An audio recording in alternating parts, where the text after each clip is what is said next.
नमस्कार दोस्तों। हमारे इस ज्योतिष सीखने की क्लास के इस एपिसोड में जो हमने क्लास शुरू की है आओ ज्योतिष सीखें, इसके अगले एपिसोड में आपका स्वागत है। आज हम बात करने वाले हैं ग्रह और उनके दृष्टि भाव की, यानी जो ग्रह हैं कौन सा ग्रह की दृष्टि किस भाव पर पड़ती है, कौन सा ग्रह किस भाव को देखता है। जी हाँ, प्रत्येक ग्रह भाव का मतलब जन्म कुंडली है। जन्म कुंडली के 12 भाव होते हैं, 12 कॉलम होते हैं जन्म कुंडली में, आप सभी जानते हैं। प्रत्येक जन्म कुंडली में 12 भाव होते हैं, 1 से 12 तक। प्रथम भाव लग्नेश या लग्न अथवा तनु भाव भी कहलाता है। मेन तो यही होता है। अन्य सभी भावों का ग्रहों का किसी भी व्यक्ति और जातक के कर्म, जन्म और उसके द्वारा जो भी परेशानियां हैं, जो उसे सुख दुख मिल रहा है, वो सब वहीं से निर्धारित होता है, जन्म कुंडली के भाव के आधार पर। जी हाँ, कर्म के आधार पर, कर्म भी वहीं से निर्धारित होता है।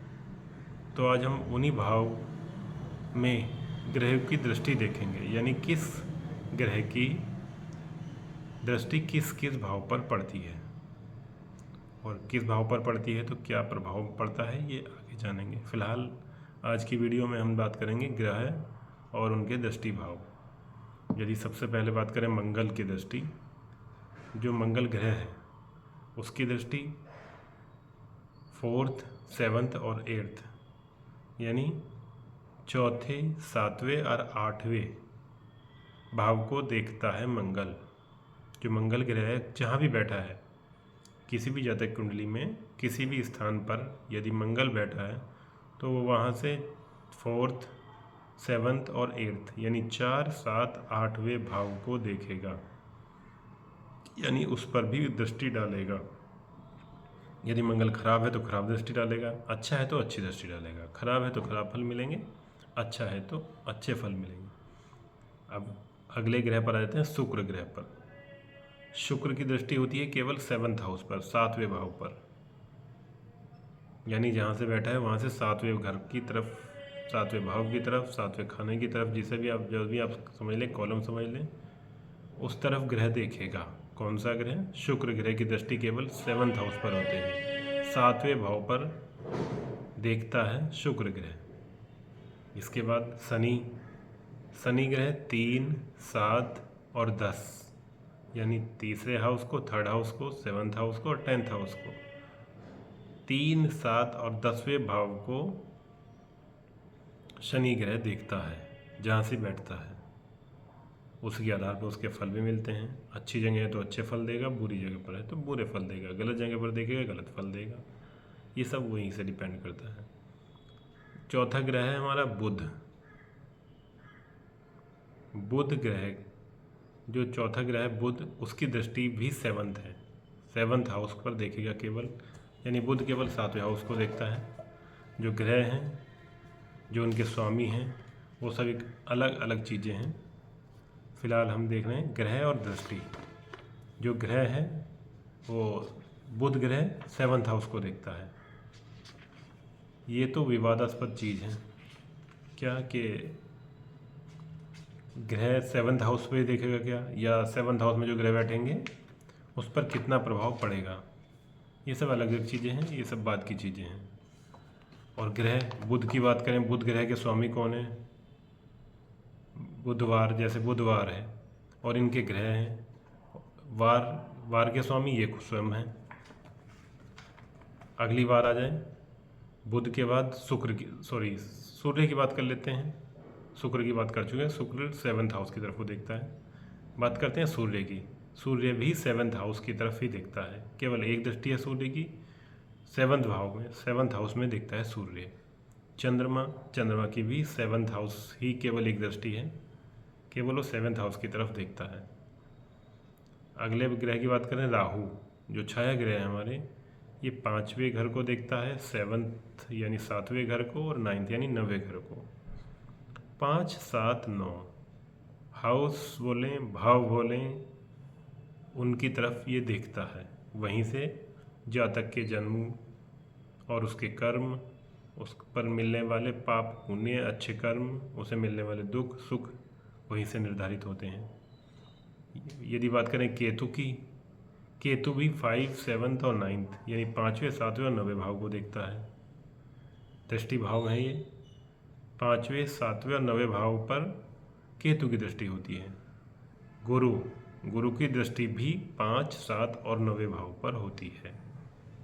यानी इसे तो हम आसानी से लिख सकते हैं, जैसे सूर्य, चंद्रमा, बुध और शुक्र, 4 ग्रह हैं। सूर्य, चंद्रमा, बुध और शुक्र, इनकी केवल 7वें भाव पर दृष्टि है।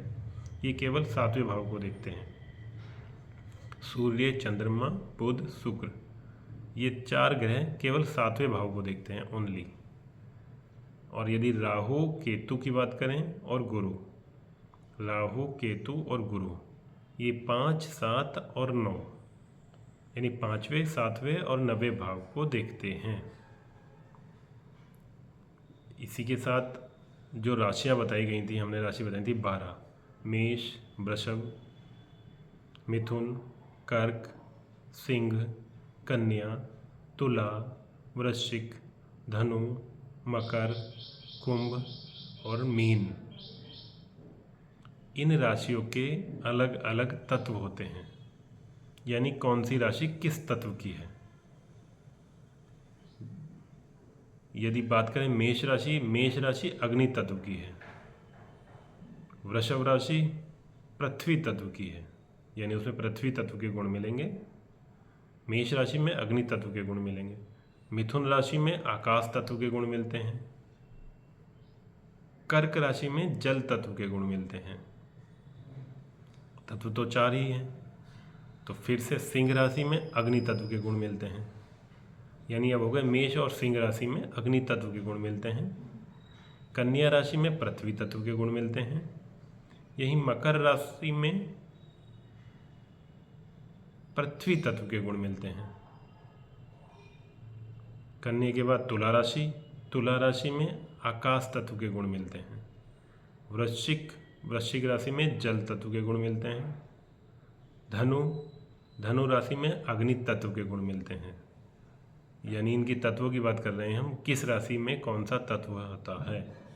धनु में अग्नि तत्व होता है। मकर पृथ्वी तत्व है, पृथ्वी के गुण हैं। कुंभ राशि में आकाश तत्व के गुण हैं और मीन राशि में जल तत्व के गुण हैं। फिर से रिपीट कर देते हैं। मेष, वृष, मिथुन, कर्क, सिंह, कन्या, तुला, वृश्चिक, धनु। प्रत्येक राशि में अलग अलग तत्व होते हैं। यानी अगर बात करें तो 3 राशियों में, किसी भी 3 राशियों में एक तत्व होता है। यानी राशि की बात करें 1, 5 और 9 नंबर पर जो राशियाँ आती हैं, यानी मेष, सिंह और धनु, ये अग्नि तत्व की होती हैं। इसी तरह से 2, 6, 10 यानी वृष, कन्या और मकर, ये पृथ्वी तत्व की राशियाँ होती हैं। इसी तरह से 3, 7 और 11 मिथुन, कुंभ और तुला, ये आकाश तत्व की राशियाँ होती हैं। और नंबर 4 पर है 4, 8 और 12, यानी 4 नंबर पर कर्क राशि लिखवाई है हमने, और वृश्चिक राशि लिखवाई और 12 नंबर पर मीन राशि है। ये राशियाँ जल तत्व की राशियाँ हैं। तो आज हमने सीखा ग्रह, दृष्टि भाव और तत्व। अगले एपिसोड में फिर मिलते हैं। आगे देखेंगे इन ग्रहों की उच्च और नीच राशियाँ। तब तक के लिए नमस्कार।